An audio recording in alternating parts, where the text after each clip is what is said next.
Shumai guys, get out of debt.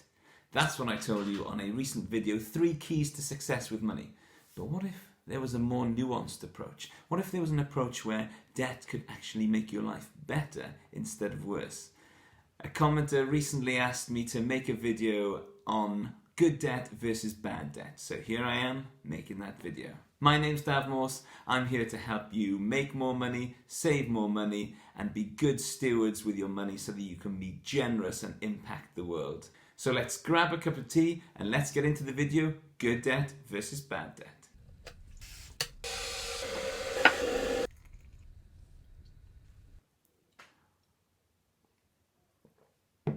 So we all know that debt is when we owe money to someone else. And we all know that debt is a bad thing because it traps us. It means that for every pound that we earn, a proportion of that is already earmarked for somebody else. It means that we don't have full control over our money. It means that we're less in control of how generous we can be because it means our money is going to someone else before we've even earned it. So, is there such thing as a good debt? Let's find out. There's 2 types of things that we can buy with our money. The first one is things that go down in value and cost us more money, or the second thing, there are things that go up in value and save us money or even make us money. We'll call the first one burdens because they weigh us down, they cost us money, and they go down in value. Not a good thing. The second one we'll call impact builders because as we build them up, it means we can have a bigger impact on the world around us because things that go up in value or make us money means that we can be more generous with that money that we make. Bad debt is when we borrow money, get into debt to buy burdens. When we borrow money to buy things that are going to go down in value or that are going to cost us money. For example, a bad debt would be a debt to buy a car. It's bad on 2 fronts because it goes down in value almost as soon as you buy it. If you're driving a new car, as soon as you drive it off the forecourt, then it's just lost a whole load of value. And the second thing, it costs us money every month. It costs us money in insurance, in petrol, in paying for tyres, paying for MOTs, things that go wrong with it. So it's bad on basically all fronts. Another example is consumer purchases like iPads, phones, technology. They all go down in value and they all end up causing us to spend more money on getting the latest gadget to fit the latest thing so that we keep spending money. Even though we think it's a one-time purchase, it actually means we're going to keep adding to that and spending more money. Another example of things that don't bring any financial value, although I'm not saying that they don't have value at all, are things like holidays and kids' parties. But I would say don't go into debt to go on holiday. Don't go into debt for a kids' party. I had a colleague once who said, yeah, I spent about 15 grand on my kids' party. The kid is 5 years old. Going into debt for a 5-year-old party, all they want to do is have a few sweets, have a run around with their mates, and they're happy. They don't need all that money spent on them. So that's bad debt.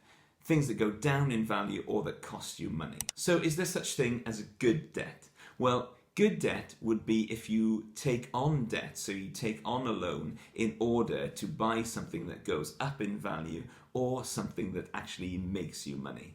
The perfect example of this would be a rental property. Now, if you buy a rental property, you most likely will buy it with a mortgage. So you get a mortgage on the property and that property brings you in money every month. At least it should if you're doing it properly. And hopefully, again, if you're doing it properly, the value of the house should keep going up. Now, obviously, there's going to be up and downs along the way, but in the long term, which is what we're thinking here, we're thinking long term, the value of the house should go up. Another example of good debt is if you go into debt to borrow money to make a business more successful. So if you're a catering business and you are successful in what you do and you think, I really want to open another restaurant somewhere else, and you do your research and you think this would be a great place, borrowing money to start the next part of your business could be considered a good debt because it gets you more money or it goes up in value. Hopefully you're building a business that is profitable.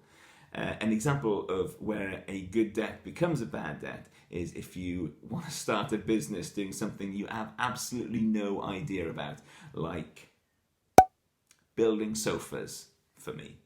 If I wanted to start a business building sofas, I think it would be a pretty bad idea to take out a big loan to start that, because I have no idea of the market, I have no idea how to build sofas, make sofas, source sofas, anything like that.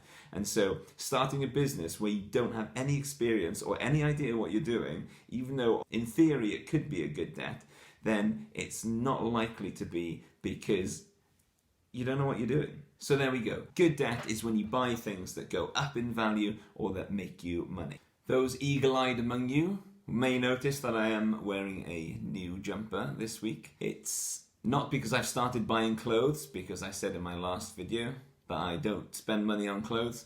One of my viewers bought me a jumper for Christmas and a couple of t-shirts. Yeah, that viewer was my wife.